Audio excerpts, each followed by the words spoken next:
Or if you were like Genie. Shazam. Mm-hmm. Did you ever see that movie? Shazam? Did you ever hear I saw about Kazam with Shaq. Okay, because it was Shazam. They say Shazam was Sinbad. Yeah. But there was a commercial with something like that when we were kids, but it was never really.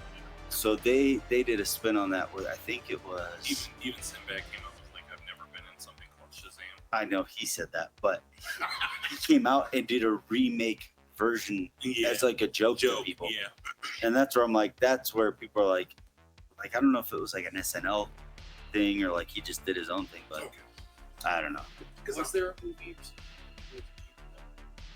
I don't remember what it was. Shazam. He was a cowboy. Well, she said Shazam. Who said Shazam? You just said Shazam. You said she. I'm not a she. I'm a he. I identify as a man. I'm a real boy. You got to be careful. Yeah. Be careful. Well, you could be trans. It's not that. Oh. My nephew has been doing it. I'm dyslexic. His mom gets irritated by it. He goes, "Yeah, you guys are just mad because I'm trans." But he's very intelligent. That's skipped over grade because how smart he is. Oh wow. So he's like, I want to say he's supposed to be in 4th grade, 5th grade. Oh, He jumped him ahead of grade. Great. he's only But 6. yeah. And then the first time he said it, we all looked at him. He goes, "What?" Just saying I'm smart backwards. And then I'm sitting there like, "What?" Then I'm spelling it out. Oh, okay. So he's trans. It's interesting. Smart kid. Yeah. He knows. He does. I don't think he knows why it irritates his mom when he says it, but he knows it irritates him. Yeah. So he says it more. So he first started saying it just to show he was smart. You know, oh, I'm trans. I'm smart. But then his mom gets irritated. Like, don't be saying that. Don't go around telling people that. But he doesn't irritate him. And he's even admitted. He goes, I only say it because you don't like it. Oh my gosh, that's funny. Make it clear. And then, what was the other? Oh, the other thing was like That was beautiful. you were going that beans, greens, tomatoes, but he was doing it with everybody's name that was sitting around the table, and it almost rhymed perfectly. It was awesome. Yeah. Wow. Yeah, It went really well. It's like, yeah. anyway. Yeah. But you mentioned that. Yes. Okay, so That's and good. and I'll play the video for you guys too. Like I'll add it and put it in the actual video and stuff too. But Scripture doesn't divide. here's this is what I think the Mandela Effect is. This is where I feel like not 100%, of course, but This is what you think the Mandela Effect is? yeah. Question: what quietly went away without anyone noticing? Ownership. We used to pay money and then the thing actually belonged to us. Now everything is sold as a service. Music as a service, movies as a service. We spend and we hold nothing in our hands. This got my wheels turning. I want to talk about it. So at face value, it reminds me of a time when we would buy CDs, DVDs. We could watch or listen to it whenever we wanted. Today, if a movie or song gets removed from all platforms, there could literally be no official way to access it. What it got me thinking about was the future of the public record and who is actually in control of it. Remember during the Super Bowl when Alicia Keys hit that bad note and the next day all the official media had the note fixed?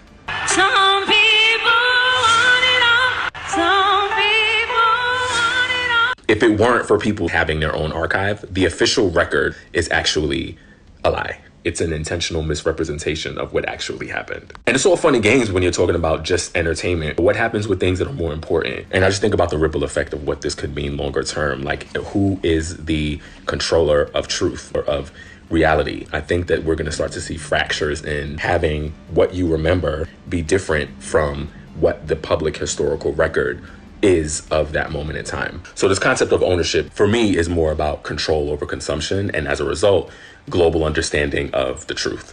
I'm mostly just thinking out loud, but I do think it could be a great basis for a case study or a thesis. I'm not gonna write it, but one of y'all should because I think there's a lot to unpack there. But what do you think about all this? Let me know. TBD will do it. Let me know. Question: what quietly went away So, Wow. on that note, because I took a picture of it.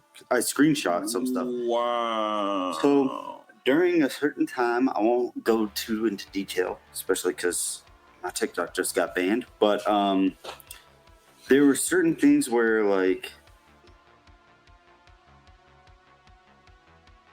I'm trying to think of what it was. Okay. During 2020, Yes. until more so recently, you would screenshot stuff because you're like, I'm gonna share this with people because this there's no way this is true. If it is true, I definitely need to show more people that this. So you would share it on social media and it would get removed.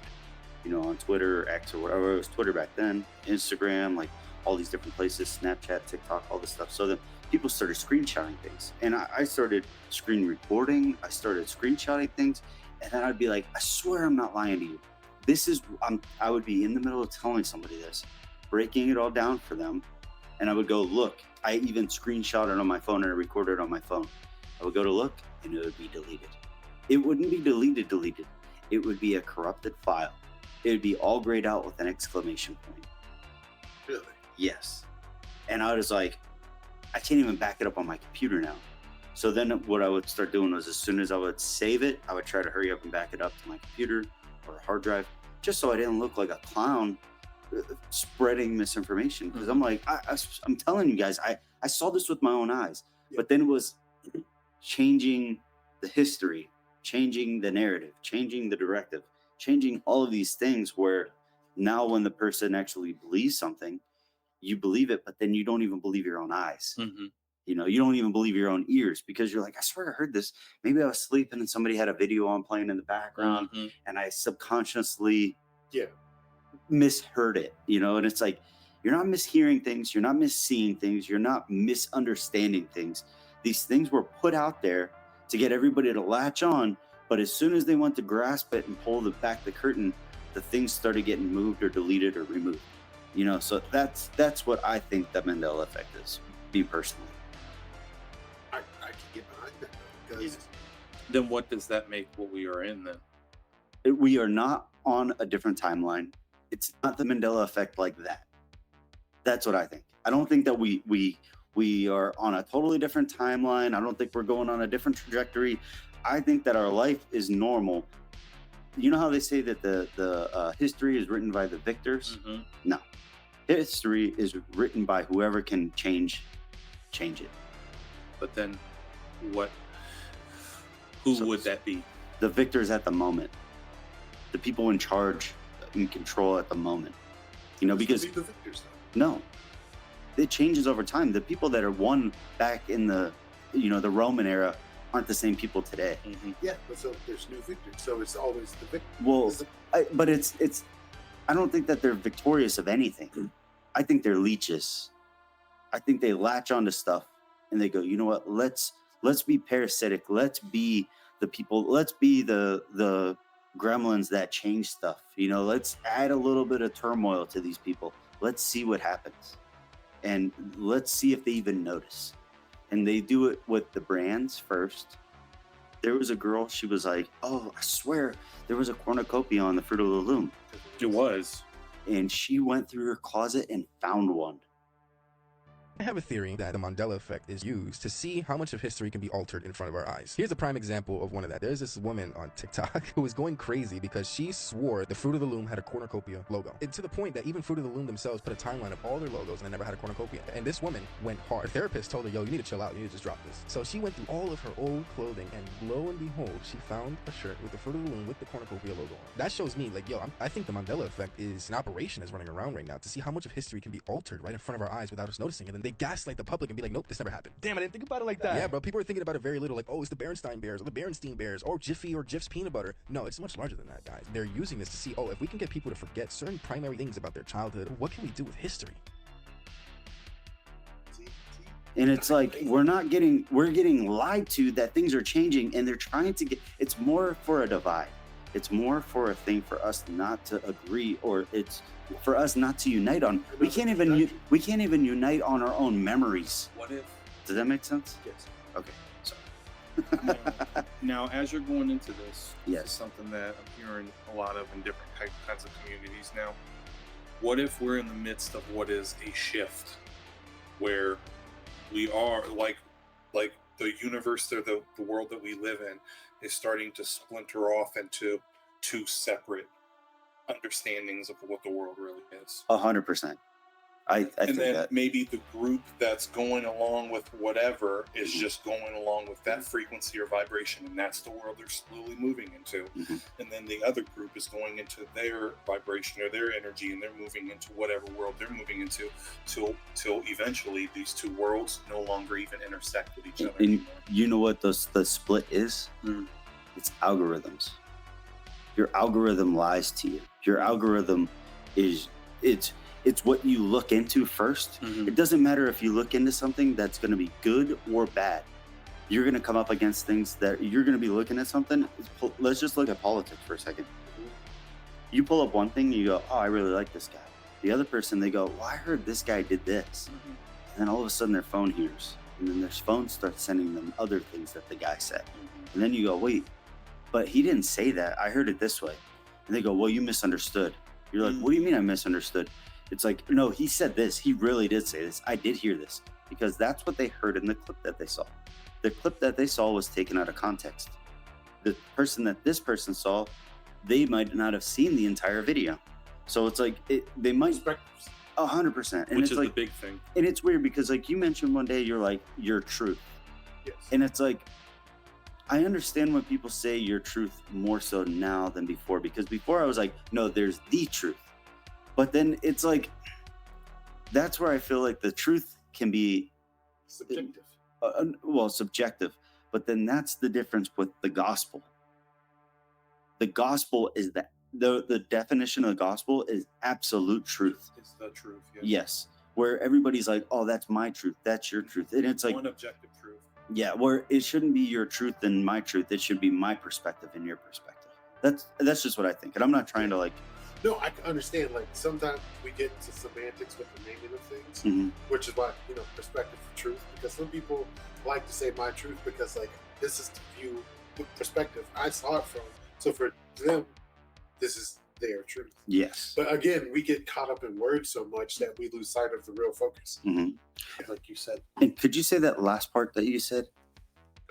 oh, You said it takes somebody's what? Not perspective, but like if you're trying to get something, it's like you lose like, it's not focus. focus. That's it. You know when you start to forget what you're saying? You know what helps perfectly? What? What could? I heard about this stuff called Magic Mind. They gave this to us, and they also gave us. It helps with a sharper mind. It lowers stress, and it's a calm energy, so you don't get the jitters and stuff like that. And it's But, got 12 ingredient magic ingredients. It's awesome. You guys want to try it? Oh yeah, for Let's sure. give it a shot. Let's see how this Oh. works. Pun intended or no pun intended? Give it a shot. Give it a I shot. like that. Yeah. Mental performance shot. All right, we're gonna shoot it though. Yeah. Blue chew for your mind. I don't know. That's a different company. We'll have to edit that out. Yeah.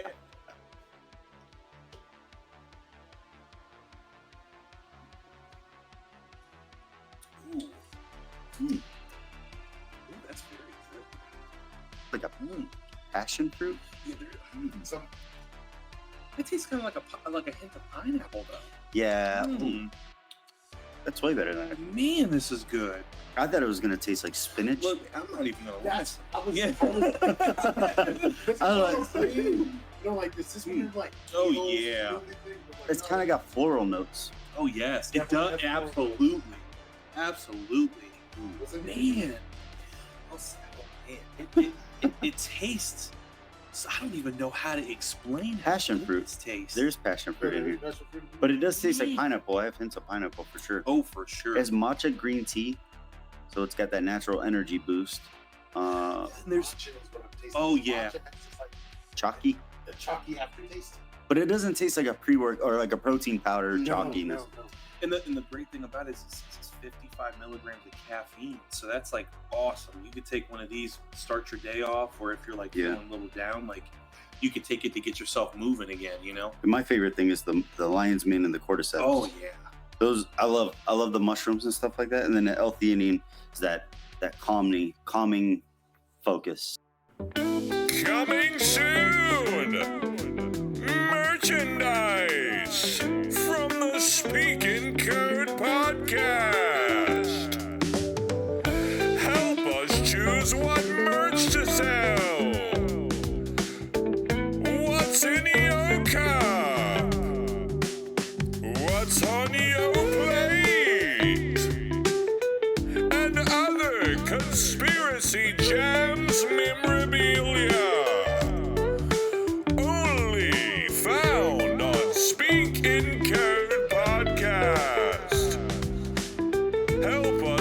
the choice today. Oh, good.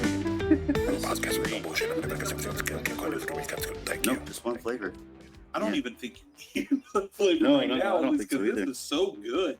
I really want to. I'm looking forward to seeing what the results like with the like how you feel after these ingredients take hold. You know? I Yeah. want to see if it helps you reclaim your Yeah.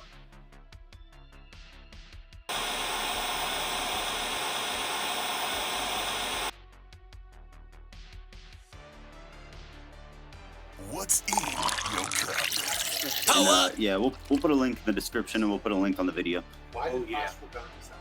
Oh man. It helps with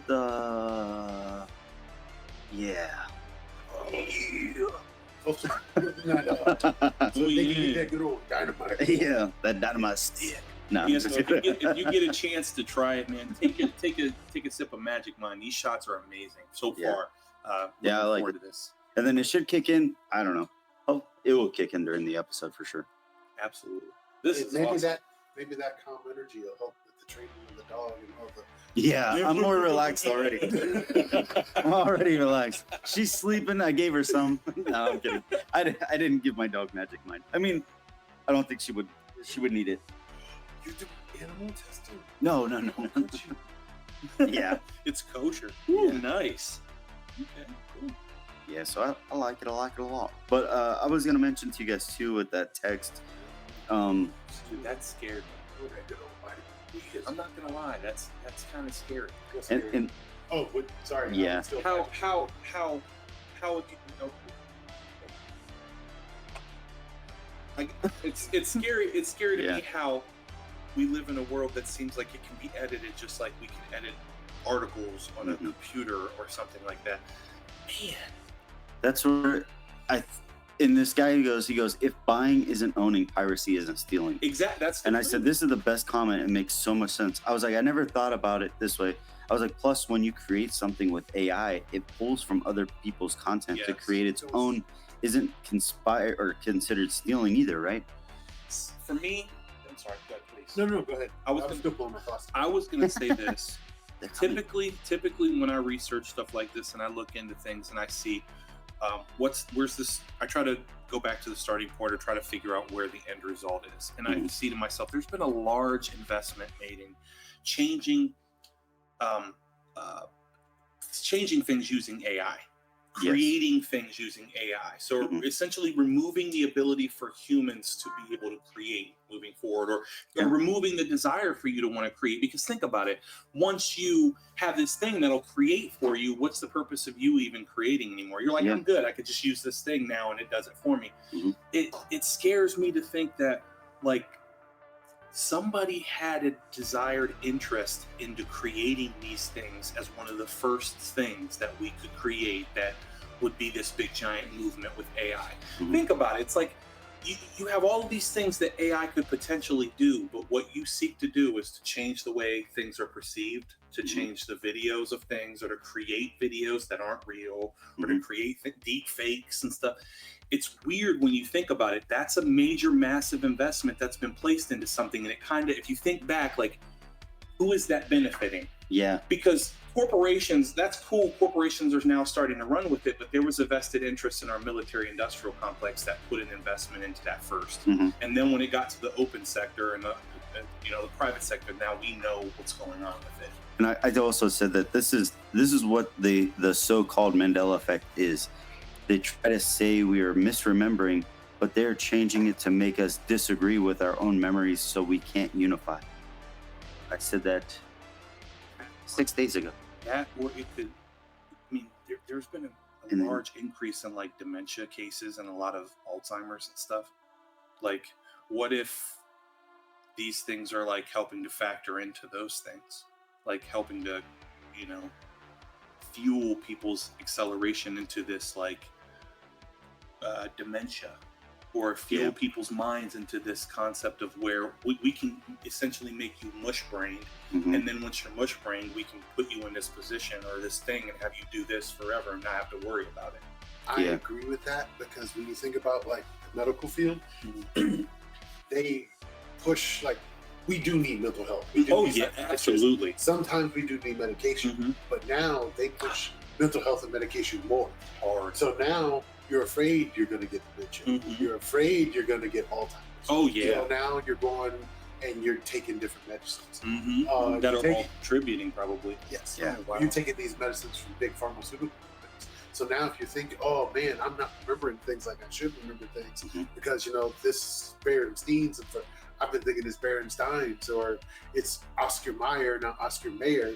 Mhm. And like, you know, other people are seeing it as the Mandela Effect Mm. or whatever you want to call it. Some person that just off in their own little corner are thinking they're going crazy. Mhm. Now they're going to a doctor who's getting extra check for every prescription he writes for whatever medicine is supposed to help your memory. But some of those medicines, the side effects, is memory loss. Mhm. Yeah. Is hallucinations, Mhm. which is nothing. Why are you giving me a medication that causes what I'm taking the medication for? To ensure that you really have it. Yeah. And it's almost like we're going to ensure that you have it now, because if you claim that you have it, I'm going to make sure you have it now. Yeah. And it's like, you're on the computer right now. Could you do me a favor Mhm. and look up? I think it was David Rothschild, who's like they consider the father of pharmaceutical medicine.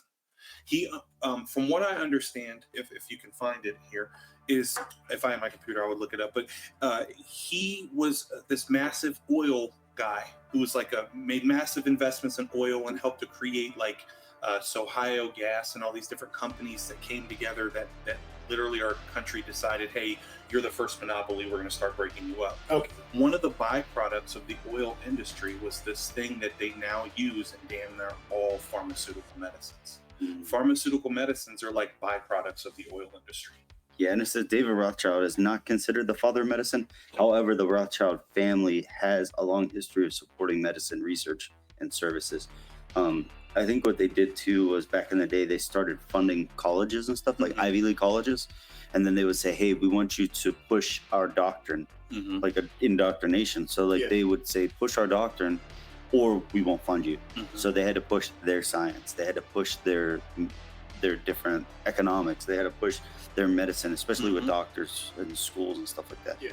The other thing, before we jump over to the next topic, or before we move too far ahead, you were talking about deep fakes. Yeah. So deep fakes aren't disinformation because they're just put a different face on somebody else Mhm. talking. So that way you think that person's talking, which they're not. But go ahead, I'm sorry. So- Did not mean to- They created a thing called cheap fakes. Cheap face. And what that is they take a politician or they take somebody and they clip it. So they take part of it out at the beginning and they take part of it out at the end. So they only get them saying what they need them to say. And then they run that as like a political Mhm. adversary ad saying like, look, this guy's going to do this or she's going to do this. And it's not a deep fake. It's their real face. It's really them talking. They can't see that it's AI changed anything because they didn't, but they take it out of context and then they start pushing that in commercials and stuff, saying that these people said things this way, Yes. but it's actually taken out of context.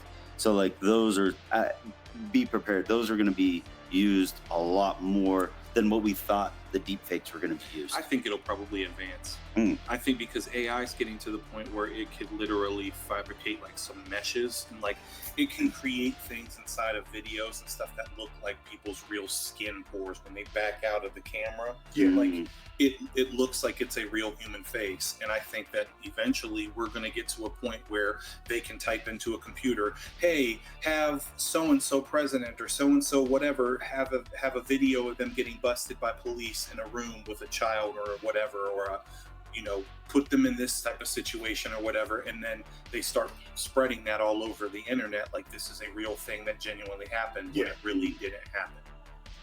Wow. And then, so Harambe? You remember Harambe? They said, what? And they showed like Harambe in an entire timeline. And it was like, look at the timeline that happened after Harambe. That's all the things that happened with our timeline, supposedly. So They they said, what killed him and and he they said- like sent us on a spiral. Then they said after they killed Peanut, it fixed the spiral. It fixed it. That's The funny. Peanut, the squirrel, Yeah. not a person or a dog or anything. Yeah. And then- I kept hearing about that squirrel. I've never saw the videos, but I'm like, why is everybody in an uproar Yeah. over this squirrel? they're justice for Peanut. I'm like, Yeah. So the whole thing, I guess, was, and I don't know too much about it. This guy had a ton of videos and stuff on YouTube. He had a pet squirrel. I think he had a little pet raccoon. Okay. But he would have like the squirrel eat out of his hand. He would have it like jump. It lived with him, and I think in New York. Well, the feds came to his house, and they said that the squirrel and the raccoon might have rabies. That we need to get him, and he was like, no. So they raided his house and killed the squirrel and the raccoon. And you're like, you're worried about this, but you're not worried about other political issues that you should be. But what An made alert. them think that his squirrel and raccoon all of a sudden had rabies? They just want to be in control. They want to make it so you can enjoy your life. and we have a constitution. You'll that's- own nothing and you'll be happy. That's we- pretty much But it. the thing is Good we luck. here in America have a Already own constitution that's Yeah. supposed to protect our rights to like illegal searches and seizures, and that was an illegal search and seizure. They can't go into that man's house if he did not give them permission. They don't have a warrant, even regardless if it's like a scary animal or if somebody's doing something Yeah. weird. And they Or if they did have a warrant, right if they had might have, but they're like, why? Really? You're Yeah. worried about that? for- Let the guy get freaking rabies. Like, who cares? right. I don't care if the guy gets rabies. Just let him enjoy his life with his own little squirrel and raccoon. I think the reason why they'll justify it is because once he gets rabies, then it becomes like an issue for more than just him. Yeah, but it's not like a normal disease where you're like, oh, it's an airborne. It's like, Right. he's just going to die. Yeah. Like, he's going to not be able to drink water, and he's going to be deathly afraid of water, and then he would pass away. But here's another Mandela Effect thing that I thought was interesting. The purge of television culture has begun. This should make you nervous, if not make your blood boil. Paramount's extreme cost-cutting measures have now erased everything of the MTV website. This seems to be some type of effort to save money. Basically, overnight, they wiped out over 30 years of news archives of music, history, and culture. Completely erased, obliterated from their website. Somebody upstairs decided just to pull the cord and say, we don't need this anymore. MTV used to be owned by Viacom, now it's owned by Paramount. Paramount has been in free fall trying to pay down their debts. They're even talking about selling the iconic Paramount lot in Hollywood just to pay down their debt. But the crazy bonanza to switch to streaming and all the corporate consolidation has resulted in these unprecedented knee-jerk reactions, and there are dire consequences because of this. All of MTV's news archives are gone. It's like it never existed. All of this material could have easily been handed over to the Library of Congress for safekeeping and cultural reference, but it was erased without any thought or consideration. It's now like MTV News has become the Sphinx of the modern era, and many years from now, there will be no cultural reference point or history or archives that historians can look into to understand more of the cultural significance of the 1980s and 1990s music era scene. So what's on the MTV site now? Well, it's a treasure trove of teen mom links, and of course, a link where you can download Paramount Plus.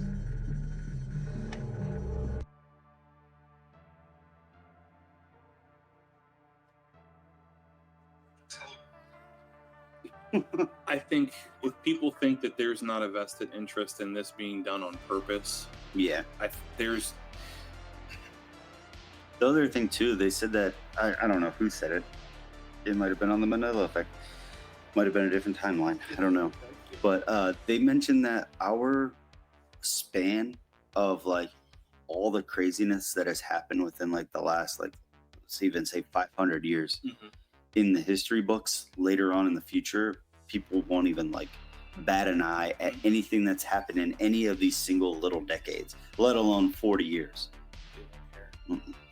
It won't, well, not that they won't care, but it's the stuff that's going on today isn't worth saving.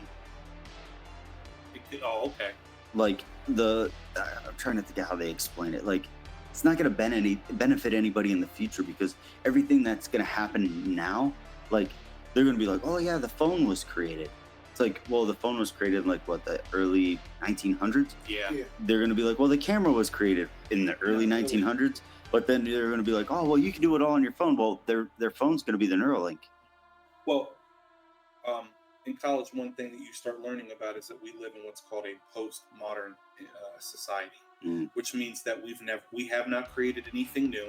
We recycle things, we remake things. Most things are people. They've lost the desire or the drive or whatever it is to continue to cultivate and bring new things into the world. That's why you see these incremental changes. Like, think about it. Apple could make a phone that we can have, or Android or whatever can make one phone that you could have for the rest of your life. It could stay charged somehow. There's ways for them to do it, but because they're making money on the incremental sale of things, they're never ever going to cultivate or make anything brand new. That's the type of world we live in. So that completely makes sense, because why would you want to keep any of the stuff that's going on right now? It's just a recycled, refreshed, whatever of what has already been. Yep. It's crazy. Thoughts and prayers. Sorrows. Yeah. Kind of agree, because you look at music, like people have sampled music for generations, but there are so many songs that like have just been made in the past 10 years that are already being sampled now. Like it's different when somebody now samples something from like the 50s.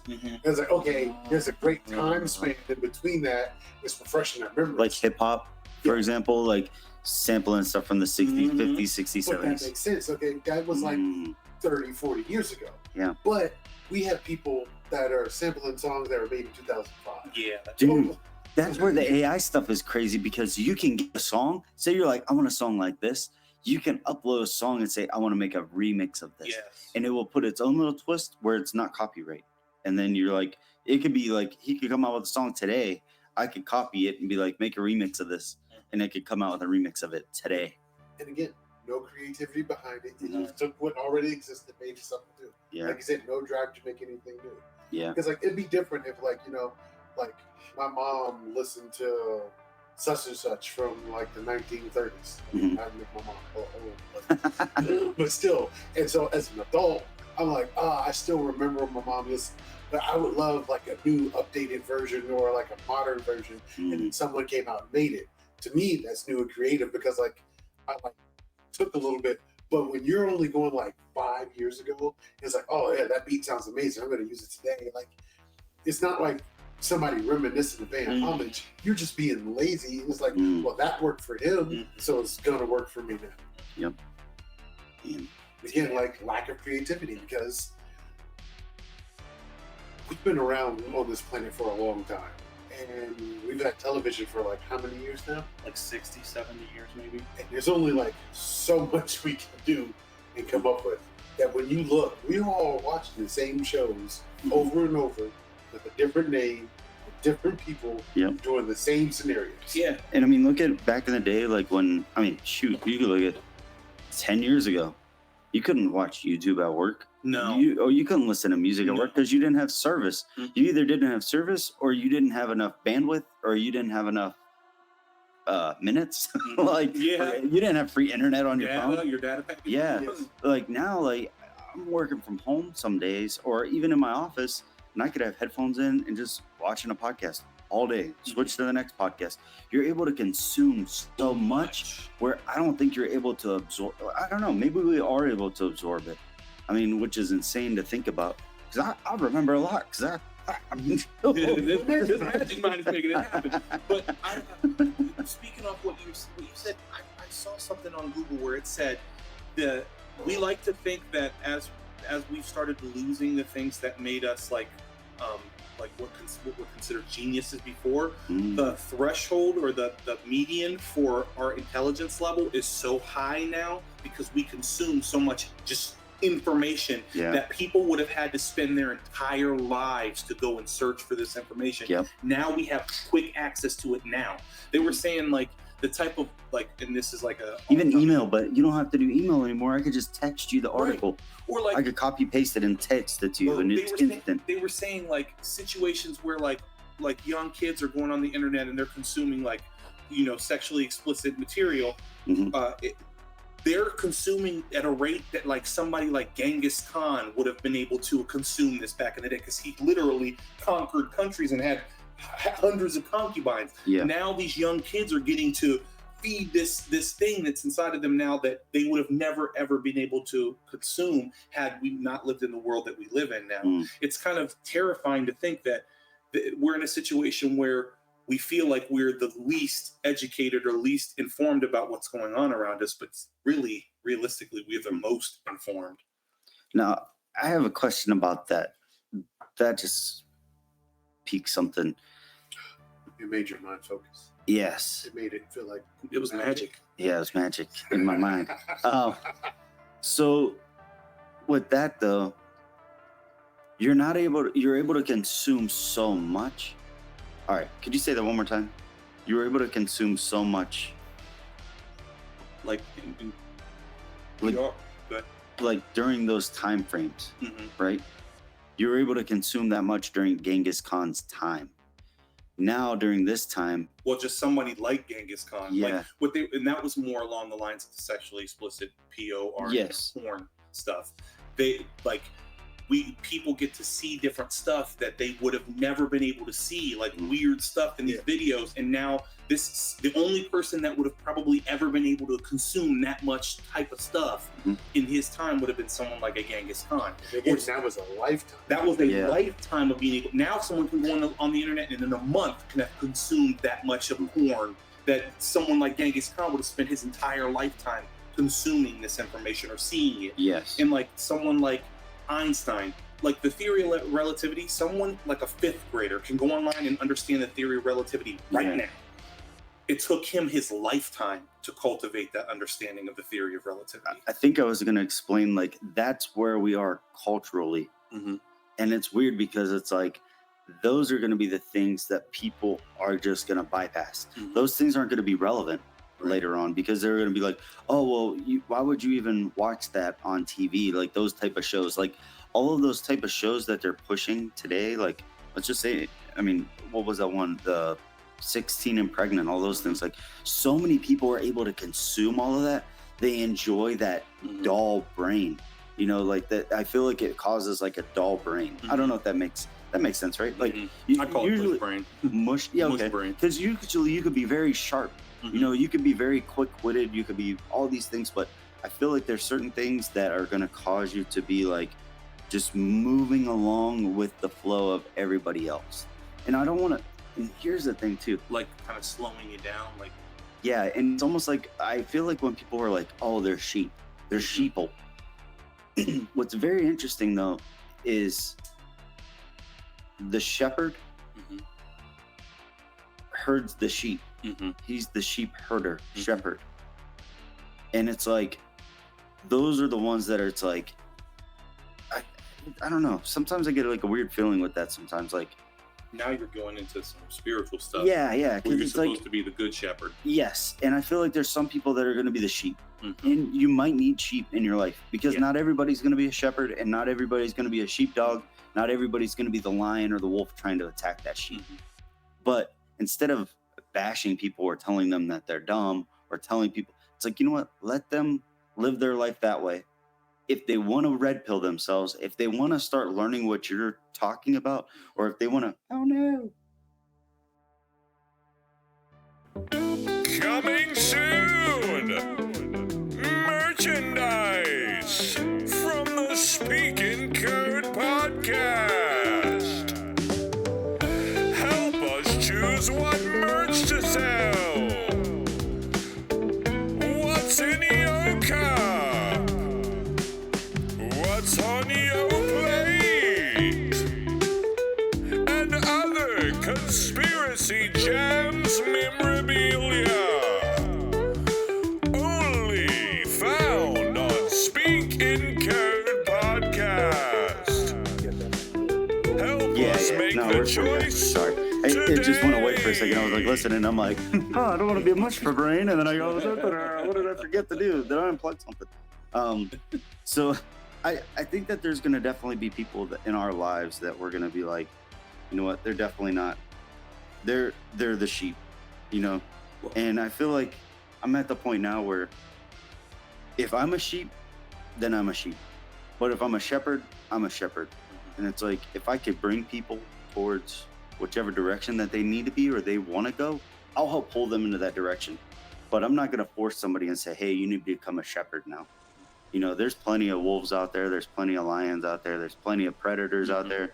But, I mean, I'm cool with leading the charge or leading the way. Or who knows, maybe I'm the sheep following the other people that are shepherding us on these websites or on these podcasts. You think about it, not all sheep are dumb. Some sheep are in themselves are protecting other sheep along with the shepherd. Yeah. It's just like the ones that walk right up to the wolf are the ones you got to worry about. Yeah. You know what I just heard too? I'm gonna try to find it real fast. No, don't do that. 'Cause I'll forget my train of thought. Then we need another match.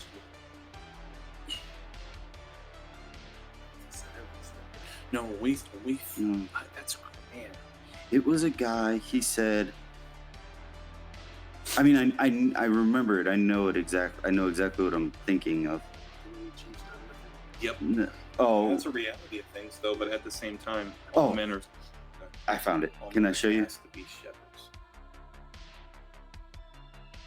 Of every animal that the Bible could liken the Christian to, it chose a sheep.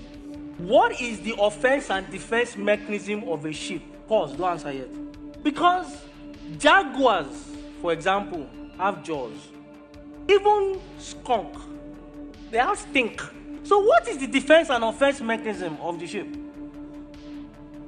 You say shepherd, right? And you're wrong. It's more like a riddle. What does a sheep have? The cry, the voice. Help me! Help me! I can't defend myself. That is your offense and defense mechanism. Someone say, watch and pray. It is because that is all you have. This is the only way the shepherd will know the location of the lost sheep. If he cries out, help me, I can't help myself, help me. That is why when you fall into sin, the first thing the devil takes away from you is your power to pray. You can't pray. Because he knows if you pray, it's over. The shepherd comes running 1,000 times and 1,000 times over again. He's not tired of running towards you. If only you will cry out, help me! My family is choking me. Help me! This sin is choking me. Help me! My career is not going the way it ought to go. Help me! I can't help myself. I am constantly failing. Help me! This is your offense and defense mechanism. so That's very powerful. Yeah, man, I felt the vibration on that one. I felt like I got goosebumps. Goosey's for real. So That that's was what I'm beautiful. saying. Like, just because people aren't going to, they don't have to follow us. Mhm. But just because they're not following the lead or they're not waking up to certain things, like, that's fine. Be the sheep. Be the person that yells for help. I'm not that person that's gonna help anybody. Mhm. I mean, but I mean, You can rephrase that because that sounds so. well, no. I mean, I'll help people the best of my ability that I can. Yeah, But I can't get everybody out of their situation. And that means blue pill, that means red pill, that means purple pill, that means black pill, that means white pill, that means any type of pill that you're blue and yellow, purple pills. I can't help you unless you yell for help, kind of thing. I mean, Christ couldn't help everyone. He even said that those are meant to hear me are going to hear me, and those who aren't, they can continue in their ignorance. Yeah. So we just went to church. Oh, yeah, we did. I love what he said, but the sad part to what he said Is you couldn't understand it very well? no, Oh. is that we live in a society where instead of helping people, Mhm. we mock people. Mhm. So there are people that are the sheep crying out for help, Mhm. but we mock them. It was like, oh yeah, he was like, oh I lost my job and I need help finding a job or a loan until I get on my feet. And he was like, well, look at this broke dude just begging and asking. But like, people go through hard times. Mhm. Sometimes they do need, whether it's a financial, an emotional, a physical, like stability to help them get to the next step. But like, we live in a society where we mock people for their failures and their downfalls, or we mock them for not being where we think they should be by a certain age. Yeah. But it's sad because like what he's saying is true. Like Mhm. even as people, like a defense mechanism is asking for help. Mhm. But like even like one of the biggest things now, especially this time of year, depression. Mm-hmm. You know, people Oh. get down in the dumps, like you said, they lose their voice. That's when Satan Mhm. takes over. But you have so many people that make fun of people for being depressed or for just they're like, oh, he's just needy. Mhm. But like people have trauma that they went through, and the holiday season may trigger that. Maybe they're off in school and they don't have the finances to come visit their family, and that puts them in a different mental state. And instead of like helping that person or encouraging them and bringing them into your fold, we mock and make fun of those people. So the sad thing is, what he's saying is true. But we live in a society that we only help people when it makes us look good. That's powerful. Instead of helping people when they need the help. Yeah. And then, like, when you see somebody that just drug themselves up and they go, well, why didn't you never tell me you were struggling? Like, well, because I tell the people that I feel wouldn't hold it against me. Because I've helped people, and then it's like, well, you remember that time I helped you do such and such? Man, that's the worst. And I was like, well, if you felt that way, you shouldn't help. I'd rather been broke than every 5 minutes you're holding, like, well, remember when I lent you that $50? Because, shut the fuck up. Yeah. My bad, but I feel like that sometimes. Yeah. I've seen people do it to other people. Well, you know, he was homeless. I let him stay with me. Like, you could have kept that to yourself. Yeah. You know, he shared something personal with you, came to you because he thought you were a close friend for help. Yeah. And instead of just helping him and moving on, you want to like lure that you were such a helpful friend. But if you're helpful with what's the word I'm looking for? If you're helpful with bias, don't be helpful. I hate to say that, but like, cause like we've helped each other out, and it's like just cause like we're cool, but like there's other people out there that will lord the fact that they helped you over your head. Yeah. Mention it to anybody that will listen because it makes them feel better about themselves. Yeah. Like that guy crapped himself at my house the other day. I let him borrow underwear just to get home. Like, thanks, bro. Like I ate some cheese. I'm not normally eating cheese. Yeah. Like this is hidden. That's no. Right there. Well, I gave you a towel. No, I'm just kidding. I look at people confused when they go, oh, they want to show all his good deeds not to see dead. Why didn't he say that when he's alive? Maybe because it wasn't about him. It's about the people he helped. Because there's a lot of celebrities that died. Yeah. And after we died, they was like, oh, he gave to a cancer fund. He gave to breast cancer. He donated clothes to the homeless. And they go, well, we never knew about that. They're only saying this to make him look good. But no, he did it for those people. He didn't need to publicize. He didn't need cameras there watching him while he did it. He just did it and let those people have a hand up in life. So, like, if you want to talk about my exploits after I'm gone, but if I'm doing them while I'm here, it's because I genuinely want to help people. So I don't need to brag about how often I help people. I just need to. Like, why do we feel like? Why do we feel the need to have to impress other people so badly? And it's not just like, it's all of us. Every single one of us has this subconscious desire to want to impress people, whether minuscule or otherwise. I still want these people to see me in this light, or I still want to be this way with these people. Because like you may not even like a person, and you catch yourself doing stuff that you otherwise wouldn't do just because you want to try to be cool with the person that may not like you or mess with you. Yeah, I could. Okay, I see what you went that way. I was thinking you mean like you're doing something for somebody even though you don't like them. But I thought you meant like something positive. But you're saying like just to stay in their good graces. Yeah. So like, let's just say like always when I was growing up, I always heard like you don't got to worry about keeping up with the Joneses. You know what I'm saying? Think about how many people live their lives trying to keep up with the Joneses, and like flaunt money and stuff. Like, oh, you just got this. Oh, my neighbor got a Cadillac. Oh, now it's time I got to get a Beamer. I got to get a Benz. I got to do something to try to want to feel good about. Because I'm driving a Honda right now next to a guy who's driving a brand new Cadillac. That's uncomfortable. I got to figure this out. And then you start putting yourself in this frame of reference where you start driving yourself crazy to try to meet the expectations of these people that may not even care about you. You ever felt like you got bullied into getting something because yours wasn't good enough? Man. Yeah. I had that. Oh, sorry. Go ahead. No. I'm an anomaly because I've always been like stand out against the crowd guy. Yeah. And so if I like it, if I'm comfortable in it, I don't care. Right.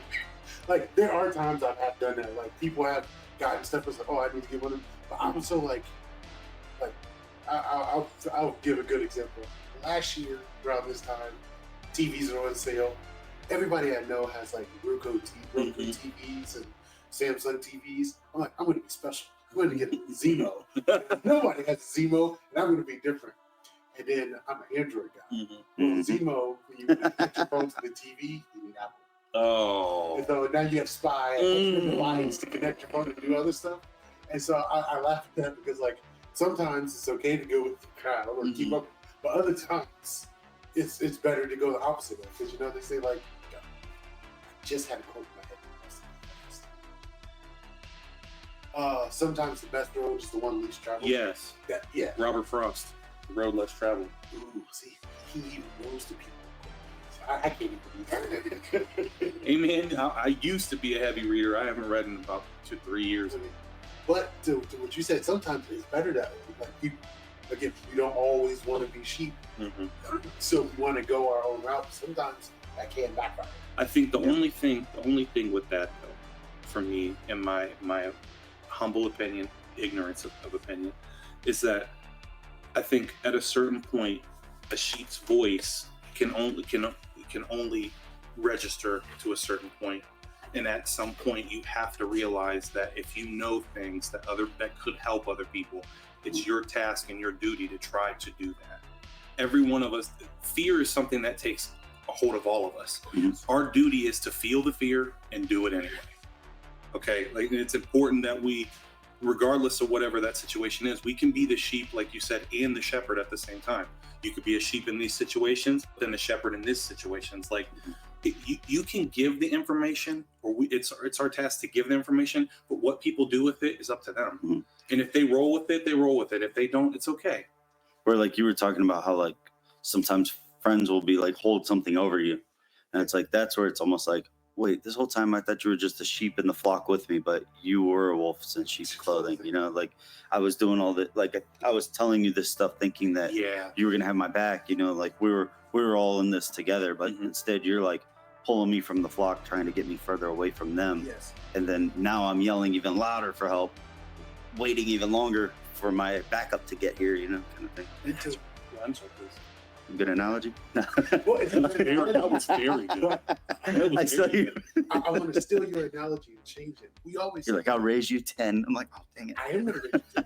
Because we always say sheep in wolf clothing because, like, someone is pretending to be a sheep to do something detrimental to us. No, not a wolf, not a sheep in wolf's clothing. I mean, a wolf in sheep's clothing. Yeah. But sometimes I think it's actually a leech in sheep's clothing. Because some people like to keep you away from other people because they like to use you. So, like, I benefit because he has money. I benefit because he has a car. He has all the things that I want. So I'm going to hang around him, and I'm going to make sure no one else can, you know, be too close to him. So when I need money, I can go to him. When I need a ride, I can go to him. When I need an extra set of new clothes, I can go to him because I know he'll give it to me because he has it. But then I see him getting too close to him, and I'm like, hey, man, you know he's been talking about you. You know he's been saying, because... Where you don't know, they might need a handout too. Not a handout, but maybe they need help. So you're trying to help them as well. Yeah. So if I let him get too close to you, I'm not gonna. So now I got a 12-year-old. He said you smell. You know, he said your toes are pretty. I kicked the brick by accident. I told you. I got strife. I can continue to reach out to him because I see that you're a good person. I see that you're out here trying to help people. But I want your focus to be. And if I see that you're out here helping too many other people, how are you gonna help me when I need $50 if you're giving him $50? That's no, I can't do that. That's super. What do we call psychotic? Yes. Like, you have to have a different type of mindset to be a person that doesn't want all people to advance. I mean, I get it though, because we're all different people. We're all individuals. Or you're like, hey, can I get a ride? Oh, sorry, I'm giving this guy a ride.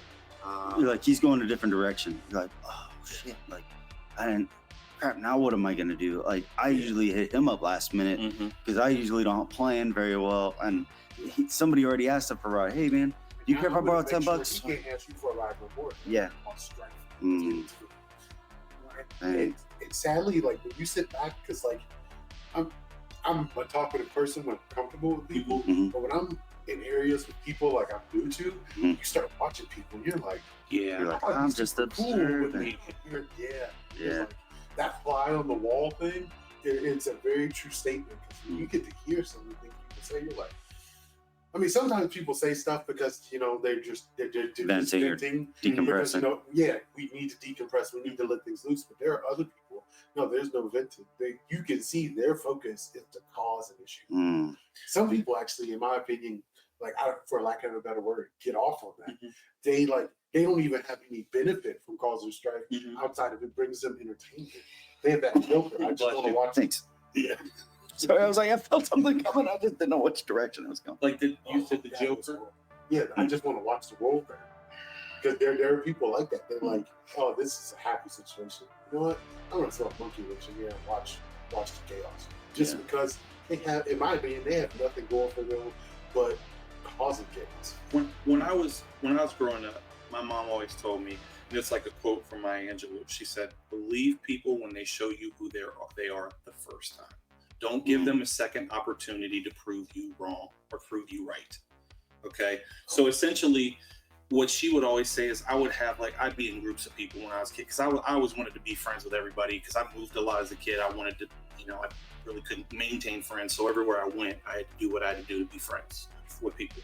So I remember explicitly being like, why do my friends talk bad about other people when they're around me, when they pretend like they're their friends? And to me, it's like, that goes back to what my mom always said. Like, and again, another thing she said is, when people talk bad about other people to you, better believe that when you leave the room, they're talking bad about you. And it's like something you have to like come to terms with. Like, be careful with what you say to people or how you go about approaching people with things, because not everything you say to those people is truly private or kept in confidence. And a lot of things can be out there spread amongst people behind your back, and then people know things that you didn't really want them to know. Yeah. And it's like, oh, wow, this is super uncomfortable now, but now I know who you are, you know? Yeah.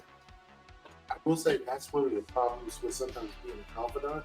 Because sometimes somebody comes to you with personal information that you shouldn't share, but you want to help them. So you go and share it with somebody else. It's like, hey, what would you do in this situation? And you might accidentally say a real name. And then now it gets back to them that you were talking about them, but it was like, I wasn't trying to talk about you that way. I was just trying to find somebody that can help me help you. So like, it's just one of those like the double-edged sword. Yeah. Like sometimes like trying to be too helpful can cause you to be a bad person, because like sometimes somebody just needs you to listen. So they don't need you to find a solution, but you're so focused on fixing things that now you're out here spreading business that you should have never spread in the first place. And that's it. Dude, I've had to learn that the hard way. Like, sometimes when people come to you, they only want you to like shut up and listen. Yeah, or just, oh, that sucks. Yeah, like, don't try to find a solution for me. Just be like, oh, that's a bummer. I don't know what to tell you. But then other people will be like, tell you all this stuff, and you're like, dude, don't trauma dump on me. Like, I'm not your therapist. You're venting to me, and you're making me. No, I don't mind you.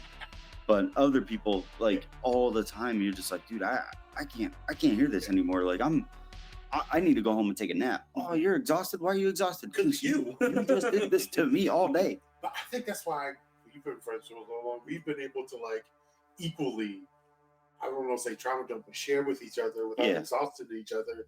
And like we found a balance in it. Where other people, it's all me. And he's like, well, if all I'm doing is listening to him, who's going to listen to me? Yeah. But like it's a shared conversation or back and forth. There's a little difference. Or you're venting, I'm venting, we're both venting at the same time. We throw him in, we're all venting, and we're like, I feel so much better. Exactly. But when you get that one-sided, every time he's like, wait, hold on, but you didn't understand. It's like, I do understand. Yeah. And I was trying to show I understand with my story. But because you're only worried about you, now this is just one of them, like you said, need to go take a nap, sleep off this bad juju. All right, guys. Well, you listen to the podcast. We're done. Stay safe, stay blessed, keep on questioning. We out. Deuce.